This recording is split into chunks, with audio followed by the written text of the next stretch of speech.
Mesdames et messieurs, bonsoir et bienvenue à cette émission de On s'en parle. Élu pour la première fois à la Chambre des communes lors de l'élection fédérale de 2004 sous la bannière du Bloc québécois dans la circonscription fédérale Saint-Bruno-Saint-Hubert et réélu également lors de la dernière élection fédérale en 2008. Elle est critique du Bloc en matière de patrimoine. Mesdames et messieurs, la députée du Bloc québécois du comté Saint-Bruno-Saint-Hubert, Madame Carole Lavallée. Madame Lavallée, bonsoir. Bonsoir, Monsieur Lacasse. Merci d'avoir accepté cette invitation-là. L'invitation est venue du bureau de Monsieur Lemay par la gentille Madame Côté. Alors, on ne peut rien refuser. À Monsieur Lemay, on peut refuser des choses, mais à Madame Côté, on ne peut pas refuser des choses. J'ai entendu, on t'a vu plus tôt avec Monsieur Lemay. Mais ça, c'est une belle complicité. C'est un plaisir, Madame, de vous recevoir parce que ça donne un nouveau son de cloche. Qu'est-ce qu'une députée, et peu importe le parti, qu'est-ce qu'un ou une députée à l'extérieur de notre région, qu'est-ce que pour elle, c'est quoi la politique? Et comment elle voit, de son comté à elle, comment elle voit l'Abitibi-Témiscamingue? Moi, si je vous demandais ça, comment perceviez-vous l'Abitibi-Témiscamingue? Je dois vous dire, M. Lacasse, que je suis venu à plusieurs reprises. OK. D'abord, quand j'étais à la direction des communications au PQ entre 1989 et 94, j'étais directrice des communications avec M. Parizeau. Je suis venue à plusieurs reprises. Après ça, comme conseillère spéciale du chef, Gilles Duceppe, pendant 7 ans. Encore là, je suis venue pour toutes sortes de bonnes raisons. Entre autres, je me rappelle, c'était concernant le lockout à Radio-Nord. Et oui, alors j'accompagnais M. Duceppe dans ses tournées à travers le Québec. Et puis, comme député du Bloc aussi, depuis 6 ans, presque 7 ans maintenant, je suis venue à quelques reprises, dont l'année passée. Je suis pas venue à la salle, là, mais je suis venue à plusieurs endroits pour venir parler des dossiers de la culture avec M. Lemay. Qu'est-ce qui vous a amené en politique? Qu'est-ce qui m'a amené en politique? Oui, qu'est-ce qui vous a amené en politique, là? Parce que je pourrais vous poser la question. Pour vous, est-ce que c'était un idéal que de venir en politique? Alors, c'est quoi? Qu'est-ce qui vous a emmené en politique? Et surtout, qu'est-ce qui vous a emmené au Bloc? Parce que vous auriez pu faire partie d'un parti fédéraliste. Mais qu'est-ce qui vous a emmené au Bloc? D'abord et avant tout, ce qui m'a amené en politique, c'est la conviction qu'il fallait faire un pays. Puis je dois vous dire que j'ai toujours été politicienne dans ma vie. J'ai toujours eu à cœur cet objectif-là que de faire l'indépendance du Québec ou la souveraineté, on l'appelle comme on veut. Mais j'ai toujours tenté, quand j'étais plus jeune, je viens pas d'une famille qui fait de la politique. Alors j'ai essayé de cogner à des portes pour savoir comment on fait pour aller travailler au Parti québécois. Ok, pas nécessairement travailler, mais militer à l'époque. Parce que j'étais très jeune. Et puis finalement, j'ai trouvé le bon chemin et j'ai toujours milité pour le Parti québécois. Et puis en 1989, M. Parizeau m'a engagée comme directrice des communications. Et je crois fermement, au plus profond de mon jello, je le dirais, que nous sommes un peuple normal, une nation normale qui doit avoir un pays normal. Et dans ce sens-là, et on le voit dans plusieurs dossiers, on le voit dans plusieurs secteurs, on le voit dans le secteur culturel dont je pourrais vous parler, mais ça n'a pas de bon sens que de se laisser gouverner par la nation d'à côté. Les Canadiens, ils sont très intéressants. C'est un peuple avec une culture intéressante, mais ils sont différents de nous. Ils ont une mentalité différente, ils ont des valeurs différentes. Alors, on se laisse gouverner par des gens qui n'ont pas les mêmes valeurs. C'est comme si vous faisiez repeindre votre salon par votre voisin. Ça serait peut-être bien beau, mais ce ne serait pas ce que vous voudriez. Madame Lavallée. Et je crois aussi, je crois aussi qu'on va le faire de façon assez rapide. Je crois pas à ceux qui disent on verra jamais ça de notre vivant. Non, pas moi. Parce que je l'ai dit ça déjà, moi. Je l'ai dit, moi. Je l'ai dit avec M. Lemay, mais puis je le maintiens. Je persiste et je signe, comme on dit. Mais moi, je pense qu'en 2012, il va y avoir des élections au gouvernement du Québec. Je pense que Au Québec, en 2012? Oui, les dernières, c'est en 2008. Les prochaines, c'est en 2012, 4 ans plus tard. Et que le Parti québécois va rentrer. Pauline Marois va s'empresser de faire un référendum sur la souveraineté. Moi, en tout cas, c'est ce que je vois. Dans ses principales... Et je veux pas être députée du Bloc pour le restant de mes jours. J'espère de faire encore 4 ans, gros max, et après ça, de venir aider le gouvernement du Québec à créer le pays. Dans ses priorités. un référendum au moment où l'on se parle. Il y a bien d'autres choses à faire là, pour tout de suite, parce que là, ça va pas bien au Québec. Là. Ça va vraiment pas bien. Là. Mais peut-être que plusieurs de ces solutions, on va les retrouver en étant nous-mêmes un pays, puis en faisant des choses sans avoir de contraintes du fédéral. Peut-être effectivement plusieurs solutions vont pouvoir se retrouver là-dedans. Moi, je vais être un peu dur là, dans ma prochaine question. Ah oui, allez-y. Je vais le prendre. Moi, là, j'appelle le Bloc un parti sans ambition. Puis je m'explique avec trois versions. Quand on est un politicien, bon, si on prend la base politique municipale, on vise à être échevin, premièrement se faire élire comme échevin, après ça, on peut viser le poste de maire, puis même aller plus loin avec, on peut viser un poste de préfet dans une MRC. Lorsque l'on est un politicien, on vise un poste de député. L'ambition, c'est d'être ministre, fort probablement. Après ça, fort probablement, premier ministre, si on va aller encore plus haut, premier ministre d'une province ou d'un pays. Au Bloc, vous visez quoi? Parce qu'on peut très bien surveiller les intérêts du Québec en étant avec un parti fédéraliste. Il n'y a pas seulement que le Bloc qui peut être là pour surveiller les intérêts du Québec. Donc, quand vous êtes député du Bloc, ça finit là, on n'a plus aucune autre ambition. C'est ça que j'ai de la misère, moi. Mais moi, je trouve au contraire, on a une grande et intense ambition, c'est celle de faire un pays. Moi, en tout cas, comme je l'ai dit tantôt, c'est ça qui m'a amené au Bloc québécois, au Parti québécois, puis après ça au Bloc québécois. Moi, ce que je veux, c'est que le Québec devienne indépendant. Et dans ce sens-là, c'est ce vers quoi je tends chaque fois que je m'occupe d'un dossier comme celui, par exemple, du droit d'auteur. Puis la première question que je me pose, c'est de quelle façon on ferait ça au Québec? Ouais, comment on pourrait privilégier n'oubliez pas ma question, là. Ma question est, là, c'est que vous, Madame Lavallée, ça ne vous intéresse pas d'être ministre du patrimoine, disons. Ça ne vous intéresse pas. Vous n'allez pas en politique pour avoir des visées plus hautes qu'un simple député. Pas au gouvernement du Canada. Peut-être serais-je ministre un jour au gouvernement du Québec, là, mais dans un premier temps, la première étape de toutes mes ambitions, c'est de faire un pays. Après ça, dans la foulée de toutes ces démarches-là, ben, évidemment, de la construction de notre pays, ben, je me trouverai bien une niche encore qui correspondra à mes ambitions personnelles. Mais ma grande ambition, ma grande conviction, c'est de faire un pays. Et c'est ça pourquoi je travaille tous les jours. J'essaye pas de refaire le Canada. Parce que pour refaire le Canada, des fois, on aurait 100 000 suggestions. Marc Lemay, par exemple, avec qui j'ai partagé la même banquette pendant au moins une année à Ottawa, on en discutait souvent. On a des fois des solutions qu'on pourrait leur apporter, mais c'est pas notre ambition que de refaire le Canada. Notre ambition, c'est de faire un pays. Puis ça, c'est vraiment une grande ambition. Puis ça, c'est peut-être plus fondamental encore que de devenir ministre du patrimoine du Canada. Puis, quand vous avez dit tantôt que les pays, on pourrait très bien défendre le Québec à l'intérieur d'un pays fédéraliste au Canada. Moi, on l'a fait déjà. Vous le faites. Moi, non. Ben, je m'excuse, là, je vais vous contredire. Bon, allez-y, oui. C'est libre ouvert ici, madame. Vous avez droit à votre opinion. Et je la respecte également. OK.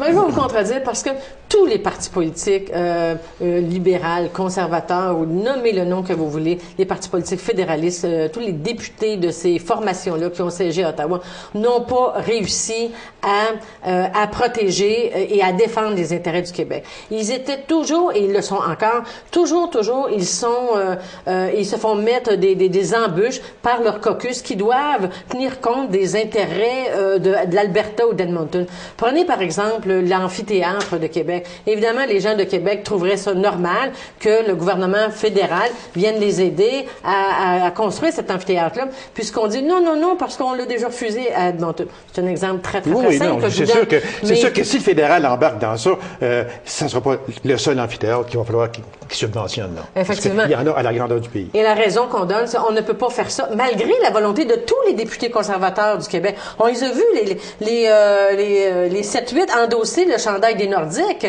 Et, oui, on les a vus. C'est ça qu'ils veulent. Excusez, là, mais il y a eu de l'air clown. Excusez-moi. Mais c'est ça, mais c'était l'expression de leur volonté. Oui, c'est ça. De défendre. Je respecte ça, là. Oui. En fait, ce qu'il y avait là-dedans, c'est qu'ils voulaient défendre le dossier de l'amphithéâtre de Québec. OK? Qu'on soit pour ou qu'on soit contre. OK? Peu importe. Mais ils sont pas capables de convaincre leur gouvernement de venir aider la Ville de Québec avec toutes les particularités pour construire un amphithéâtre. Est-ce que vous êtes pour, vous? Est-ce que vous êtes pour? C'est un exemple. Je prends cet exemple-là. J'aurais pu choisir un autre d'ailleurs, on peut d'Abitibi. oui, parce qu'il reste un fait pareil, c'est que avec M. Harper, il l'a jamais dit. Il n'a pas dit, on va leur aider. Ou on ne leur aidera pas. Il n'a jamais été catégorique sur ça. La seule chose qu'il a dit, c'est qu'il faut faire attention parce que dans l'Ouest aussi, il y en a qui ont besoin d'aide, à Edmonton, etc., etc. C'est ce qu'il a dit, mais il n'a jamais dit un non catégorique, ni un oui catégorique. Sauf que vous autres, vous voyez ça d'un très bon œil, par exemple, parce qu'il va y avoir 7-8 comtés dans la périphérie du Colisée de Québec que vous allez rechercher probablement à la prochaine élection. On peut en parler, mais je veux dire, je suis certaine qu'il n'y a pas beaucoup de monde de Québec qui nous écoute actuellement. Mais pour notre, comment j'aimerais ça, donc. C'est encore curieux, madame? Pour l'exercice intellectuel que ça comporte, je veux dire, comme j'ai dit tantôt, quand il arrive quelque chose à Ottawa comme de ce genre-là, je me pose toujours la question, qu'est-ce qu'on ferait si on était un pays normal? Okay? Qu'est-ce que ferait le gouvernement du Québec? Et je regarde à Québec et je vois très bien que le gouvernement du Québec veut aider la Ville de Québec à se payer un amphithéâtre. Alors, dans ce sens-là... Veut aider ou veut aller chercher des votes? Le gouvernement du Québec, moi, là, Non, mais c'est parce que honnêtement, là, ce que M. Charest a déclaré et le montant d'argent qui est prêt à investir, on n'a pas le moyen, là. Il faut pas s'en cacher, là. On n'a pas le moyen. Puis quand on regarde, on va faire juste une petite parenthèse au provincial, quand M. Bachand, au dépôt du budget, en mars dernier, surveillez-nous. Il y en a qui sont surveillés. Puis savez-vous qu'au moment où l'on se parle, au 31 décembre, le gouvernement du Québec avait injecté 4,9 milliards de subventions à différentes entreprises et à différentes organisations. Je n'ai rien contre ça et je l'ai dit à M. Bernard qui était assis justement hier sur votre chaise. Je lui ai dit, ce n'est pas que je suis contre les subventions, on n'a pas les moyens. Aller payer un spa dans le fleuve Saint-Laurent, 500 000 $, est-ce qu'on a le moyen? Je m'excuse pas. C'est une petite parenthèse que j'ai faite. Pour ça, pour dire que le provincial, on a promis 45 %. On ne sait même pas comment ce qui va coûter, ce Colisée-là. On parle que ça va coûter à peu près 400 millions, mais si ça n'en coûte, le CHUM, il n'est même pas construit, puis déjà, on a presque doublé le prix à venir à date. On peut faire pareil avec le Colisée. Donc, on va s'embarquer pour 250 millions, ou on ne sait pas quoi. C'était bien y penser. J'ai trouvé le fédéral prudent. Ah bon. Mais écoutez, je respecte votre opinion. Mais moi, en tout cas, je me dis, comme j'ai dit tantôt, ma grille d'analyse, c'est qu'est-ce que le gouvernement du Québec ferait si on était un pays, et on voit qu'il voudrait encourager un amphithéâtre multifonctionnel, d'ailleurs, pas juste non, c'est multifonctionnel. Okay. Comme par exemple, dans le projet C-32, c'est pourquoi je suis... Oui, mais c'est ça, on va arriver, là. On a trop de fun, Mais dans le projet de loi C-32, OK, sur le droit d'auteur, le gouvernement fédéral impose un nouvel projet de loi qui appauvrit les artistes, qui leur enlève au niveau canadien, on peut le calculer, un minimum de 74 millions de $. OK? Qu'est-ce que ferait le gouvernement du Québec là-dedans? Voulez-vous le savoir? Oui. Mais déjà, la ministre de la Culture, Christine Saint-Pierre, et la ministre de l'Éducation du Québec ont déjà dit que pour eux, les artistes, c'était important et qu'on n'a pas le droit de leur enlever des droits. Des droits d'auteur comme ceux-là, parce que avec 3 grandes mesures imposées par C-32, par le projet de loi sur le droit d'auteur, dont je viens discuter là, avec des artistes de l'Abitibi cet après-midi, on voit qu'il y a une volonté du gouvernement conservateur fédéral d'enlever de l'argent aux artistes et de privilégier la grande industrie, la grande entreprise. OK. Là, on vient de rentrer dans le sujet là, qui était le principal sujet de cette émission parce que je trouve ça excessivement important.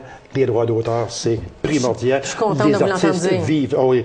Et les artistes vivent avec ça. Je connais nombre d'artistes. C'est pas des subventions, hein? Non, absolument pas. C'est leur paye, c'est ça, exactement. Fait que moi, je suis à 100% d'accord avec les artistes, puis ils seront jamais assez protégés. C'est ça, c'est mon opinion à moi. Le projet de loi C-32, expliquez-nous là, très brièvement, vous en avez parlé un petit peu, mais allez peut-être un petit peu plus en profondeur. C'est quoi ce projet de loi-là C-32? Parce qu'ici, moi, j'ai comme ces lois sur la modernisation du droit d'auteur déposée le 2 juin dernier pour modifier l'actuelle loi, vise à moderniser cette loi en fonction du nouveau contexte, technologie numérique, etc. C'est ça, là. Okay. Mais, vous avez parfaitement raison. Le fond, OK, c'est effectivement, il faut moderniser la loi sur le droit d'auteur qui date de 1989. 1995. Dans la loi des droits d'auteur de 1995, on parlait à peine d'Internet. C'était pas au centre de nos vies comme c'est au centre de nos vies actuellement. Plus que ça va l'être aussi. Okay. Alors, évidemment, on le voit sur Internet, les droits de nos auteurs qui sont souvent amochés. Il y a beaucoup de téléchargements illégaux qui se fait, beaucoup de ce qu'on appelle de poste-à-poste, en anglais, ils disent de peer-to-peer. Il y a même des sites de pirates, où les gens ont organisé qui ont organisé un site où tout le monde vient apporter sa toune musicale, puis qui vient en chercher quelques-unes aussi pour télécharger de façon tout à fait illégale et sans payer les droits aux auteurs. Bien d'accord. Mais pourtant, les gens qui aiment la musique, ils se font mal à eux-mêmes parce que en ne payant pas les droits d'auteur, ben c'est la culture qu'on va appauvrir à un moment donné. Et les droits d'auteur, il ne faut pas s'en cacher, c'est la paye de l'artiste. Mais oui. Puis là, il y a de trois façons, en tout cas particulièrement, où le ministre du patrimoine, il aurait dû être plus ferme, plus volontaire, puis on va protéger leur paye. Mais puis en tout cas, il y a trois mesures qui impliquent. La première mesure qu'il ne fait pas et qu'il devrait faire, c'est la modernisation de ce qu'on appelle du système de la copie privée. C'est interdit, de façon générale, de faire une copie d'une œuvre musicale. C'est interdit. Okay? Mais le système de la copie privée, qui existe dans plusieurs pays industrialisés à travers le monde, permet que vous fassiez une copie pour votre usage personnel. Sur un CD, à l'époque de la loi actuelle, c'était des cassettes 4 pistes, okay? Ou encore un CD vierge. Puis, alors, pour compenser pour ces copies privées-là, il y a un système où vous payez 29 cents par CD vierge que vous achetez. Là, on dit maintenant, il n'y a plus de CD vierge, puis effectivement, la Société de gestion collective voit ses revenus descendre à une vitesse phénoménale. Alors, on dit, modernisons la loi et rajoutons les supports numériques, les MP3, les iPods, OK? Le ministre ne l'a pas fait. Puis ça, là, c'est beaucoup d'argent que perdent les artistes. C'est des millions de dollars par année. En moyenne, c'est 13 millions, mais en 2008 et 2009, c'est 28-29 millions, puis en 2010, c'est 10 millions. Alors, vous voyez là que ça baisse à une vitesse phénoménale. Oui. Alors, il faut moderniser, il faut mettre des redevances sur les iPods, OK? La deuxième affaire, c'est l'exemption de l'éducation. Le projet de loi C-32 exempte tout le milieu de l'éducation de droit d'auteur, ou presque, OK? Il reste encore quelques petites choses, mais de façon générale, il exempte le monde de l'éducation. C'est pas normal. Premièrement, très mauvais principe à inculquer à nos enfants. Il faut leur montrer qu'il faut respecter le droit d'auteur et le payer, OK? Et puis il faut qu'ils payent aussi leur droit d'auteur. Alors, ça, l'exemption de l'éducation, il faut pas que ça se fasse. C'est un amendement que le Bloc voudrait apporter. Et puis, un truc très, très technique, l'abolition de l'enregistrement éphémère. Soit dit en passant, l'exemption de l'éducation, normalement, c'est 40 millions de dollars par année que les artistes récoltent avec ça. Okay. Et puis, l'abolition de l'enregistrement éphémère, c'est un peu plus compliqué. C'est les stations de radio. Quand ils reçoivent l'enregistrement numérique d'une nouvelle œuvre musicale, alors ils doivent, au moment où ils la reçoivent, un peu comme s'ils l'achetaient, ils doivent payer des redevances. C'est 21 millions par année. Et ça, encore là, le gouvernement l'abolit au profit des stations de radio. C'est quoi la différence entre une redevance versus taxe? C'est une bonne question. Une taxe, là, c'est quand vous payez, vous faites un paiement et qui va au gouvernement, dans les poches du gouvernement. OK? Puis ça, on en paye tous les jours, 7 la TPS, la TVQ. Bon. Mais quand on paye une redevance, c'est de l'argent qui est recueilli par les commerçants, évidemment, mais envoyé à une société de gestion collective qui le redistribue aux artistes selon un système complexe, mais dans l'ensemble assez juste. Là. Il n'y a personne qui se plaint. Alors, c'est ça une redevance. Puis c'est important de faire la différence parce que le ministre du patrimoine, James Moore, est très démagogique à ce sujet-là et il appelle ça une taxe. Et pourtant, il est ministre. Je lui disais, monsieur ministre, vous êtes ministre, vous le savez, c'est quoi la différence entre une taxe et une redevance? Vous devez, c'est un devoir dans vos responsabilités. Il devrait l'apprendre, c'est sûr. C'est un devoir que de donner la bonne information au monde. Et il se complaît dans la désinformation la plus totale, pas juste concernant cette taxe-là, mais concernant d'autres éléments du projet de loi. Est-ce qu'on parle d'une exception pour YouTube? Oui, effectivement. Parce que il y avait une bonne idée, dans le projet de loi, c'était de permettre à vous et moi de pouvoir mettre une petite vidéo sur YouTube, par exemple, je dirais pas de nos enfants, notre on va dire de nos petits-enfants, avec une belle petite musique là-dessus, puis de la faire partager à la parenté en disant, allez voir sur YouTube. J'ai mis, par exemple, les premiers pas de Mimi sur une tune de 2001, Odyssée de l'espace. Quand vous voyez l'image un peu. Oui, très bien. Alors, puis là, c'était une bonne idée, mais sauf que ça n'existe pas nulle part à travers le monde que de donner la permission aux consommateurs d'utiliser sans permission et sans rémunération des pièces musicales ou des œuvres artistiques. Et puis, Google, vous le savez peut-être pas, là, mais Google paye actuellement des redevances à des sociétés de gestion collective parce qu'il sait que plein de monde, sur ses sites, utilise des œuvres musicales. Soit qu'il les paye déjà, ou soit qu'il les négocie. L'exemption de YouTube que donnerait le gouvernement dans ces 32 ferait en sorte que nos sociétés de gestion collective pourraient pas poursuivre leurs négociations avec YouTube pour recevoir des redevances. Et puis il pourrait, ça ouvre la voie aussi à plusieurs exagérations de différentes. C'est ce qui arrive. Les dommages préétablis par ce projet de loi, il y en a beaucoup. Oui, mais c'est correct qu'il y ait des dommages préétablis. Ce qui est pas correct, c'est que ce soit plafonné. Quand on parle de dommages préétablis, c'est, par exemple, vous attrapez, vous débusquez un méchant pirate qui a utilisé vos œuvres musicales, Parce que les artistes vont être obligés de faire comme Claude Robinson en 1972, débusquer eux-mêmes et poursuivre eux-mêmes. Ça aussi, c'est un autre grave problème. Oui, alors, supposons qu'ils l'ont découvert, ils peuvent le poursuivre en cours, mais aussi, il peut y avoir pour que ça aille plus vite, des dommages préétablis. Les dommages préétablis, si quelqu'un en fait un usage commercial, c'est 20 000 $. C'est effrayant, c'est effrayant. Ça veut dire qu'une œuvre musicale ne peut pas valoir plus que 20 000 $ parce que c'est plafonné. Alors, que les dommages préétablis existent, puis qu'on puisse permettre de faire une entente à la même moment donné pour 20 000 $, c'est correct. Mais de les plafonner, c'est ça qui est grave, parce que personne ne pourra jamais avoir plus de 20 000 $. Il y a des œuvres qui sont beaucoup supérieures à 20 000 $.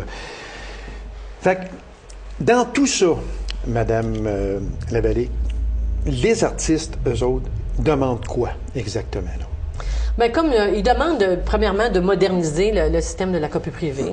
Ils demandent de bannir l'exemption de l'éducation, c'est-à-dire que l'éducation continue à faire comme elle fait actuellement et de payer ses droits d'auteur. Ils demandent aussi de poursuivre un autre système qui est celui de l'enregistrement éphémère. Ces trois affaires-là, ils perdraient, si c'était vraiment voté, 74 millions de $. Puis, ils demandent aussi de ne pas faire l'exception YouTube, qui existe dans toutes qui n'existe pas nulle part à travers le monde, une exception comme celle-là. Ils demandent qu'il y ait des dommages préétablis, mais qu'ils ne soient pas plafonnés. Mais qu'ils ne soient pas à 20 000 $. Ils demandent aussi deux autres affaires. C'est la responsabilisation des fournisseurs de services Internet, de deux façons. D'une part, en payant des redevances. Ils demandent que les fournisseurs de services Internet payent des redevances, comme ils le font actuellement pour les postes de télé, les chaînes spécialisées. Mais aussi, ils demandent un système plus contraignant pour quand on peut identifier un contrevenant sur Internet. On demande que les fournisseurs de services Internet puissent intervenir davantage et pouvoir aussi stopper d'une façon ou d'une autre ces contraventions. Madame Lavallée, des artistes, il y en a partout. Il y en a autant dans l'Ouest que dans les provinces maritimes, il y en a dans les prairies, mais au Québec, on en a beaucoup. Oui, effectivement. Disons qu'on est une pépinière d'artistes ici. Vous avez raison. Et puis, on a d'excellents artistes. Puis, surtout avec la venue comme Star Academy, entre autres, qui nous a montré de très, très beaux talents. Et il y a plusieurs jeunes qui poursuivent encore aujourd'hui. Ça, j'ai un peu de misère, moi, avec ça, en ce sens que ces artistes-là, on doit leur aider parce qu'il y en a qui percent beaucoup, en parenthèse, qui font de bons profits, mais il y en a d'autres qui ont beaucoup de difficultés. On va parler du Québec. Qu'est-ce que le Bloc veut apporter comme amendement à cette fameuse loi C-32. Mais effectivement, toutes les demandes des artistes, le Bloc québécois est d'accord avec ces demandes-là, parce que, vous savez, pour nous, le Bloc québécois, notre culture, c'est immensément important. C'est l'expression de notre identité, c'est l'expression de notre nation. Alors, pour nous, d'avoir une culture forte, une culture vivante, une culture rentable aussi pour les artistes, c'est immensément important. Et souvent, ça prend juste un petit coup de pouce des gouvernements pour faire en sorte qu'une activité qui manque un peu, qui prenne son essor. Et d'ailleurs, le Paradis du Nord, l'immense spectacle, le méga spectacle que vous avez fait ici, en fait la démonstration. Un petit coup de main de départ, un petit coup de pouce de départ avec un peu de subvention, puis après ça, ils sont partis.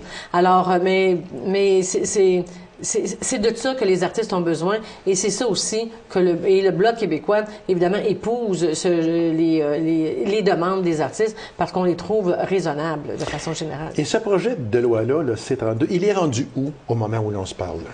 Il est rendu ce qu'on appelle un comité législatif. Okay? Dans le jargon, ça veut dire qu'on est en train de l'étudier et qu'il y a des gens qui viennent témoigner. La plupart du temps, c'est des gens qui sont concernés, des artistes, des regroupements d'artistes, de l'industrie aussi, parce que l'industrie aime beaucoup ce projet de loi-là qui leur évite de payer des millions de dollars, entre autres, sur l'enregistrement éphémère. C'est 21 millions qu'ils viennent chercher. Le verrou numérique qu'ils mettent les entreprises de logiciels aiment beaucoup ça. Bref, c'est ça que le monde... Il y a des témoignages actuellement et il va y avoir des témoignages assez... On n'est pas prêt de le voir en fonction, là. J'espère on est loin. Ben, j'espère que non. J'espère que non. Mais je dis, dans la démarche normale, on ne verra pas ça demain matin, là. Non, on va faire le débat demain matin. C'est ça. OK? OK. On va faire un vrai débat. Puis effectivement, le fait que ce soit actuellement en comité permet de faire ce débat public-là, d'en profiter aussi pour sensibiliser la population au fait que les œuvres artistiques ne sont pas gratuites et qu'ils doivent avoir du respect et rémunérer les artistes si effectivement ils veulent qu'il y ait encore de la culture québécoise demain matin. Et c'est important. C'est très important. Mon Dieu, il reste à peine 3 petites minutes, madame. Oh mon Dieu, oui. C'est pas beaucoup, hein? Télé communautaire, je sais que vous êtes dans ce dossier-là. Qu'est-ce qu'une télé communautaire peut faire pour essayer de recevoir des subventions du fédéral pour pouvoir non pas vivre, juste survivre? OK. Ben d'abord, pour vous dire que le Bloc québécois, le mois d'avril l'année passée, moi-même d'ailleurs, au Comité du patrimoine où je siège, on a fait adopter une motion qui demande au gouvernement fédéral de trouver des solutions pour financer correctement des télévisions communautaires. OK? Et on faisait suite à une motion unanime de l'Assemblée nationale du Québec qui faisait la même demande au gouvernement fédéral. Et ça a été, et j'ai réussi à le faire adopter à mon comité. Et à chaque fois que j'en ai la chance, OK, je demande que les télés communautaires soient correctement financées et qu'elles puissent aussi, comme la Fédération des télés communautaires du Québec le demande, et qu'elle puisse aussi faire, je dirais, de la publicité locale, locale et commerciale. Okay. Alors, c'est une demande du Bloc québécois, encore là, qui suit les demandes des télés communautaires. Les télés locales par satellite, oui. Ça, on a un problème. Je le sais, mais je pense qu'on est à veille de le résoudre. Ben, le Bloc québécois, encore là, le Bloc québécois, on a fait un mémoire au CRTC qui demandait effectivement que les satellites soient obligés de diffuser les télés locales les plus proches des villes où elles sont distribuées. OK? Puis là, on a reçu et d'ailleurs, Marc Lemay, votre député, a participé à cet exercice-là de mémoire au CRTC. Et là, le président du CRTC, il a dit, vous m'avez ouvert les yeux. Il a dit ça. Je ne savais pas que ça se faisait, ça. Alors, non, on a travaillé très fort. Puis là, en tout cas, je ne vais pas vous donner des scoops, là, mais il y a quelque chose qui s'en vient avec Bell.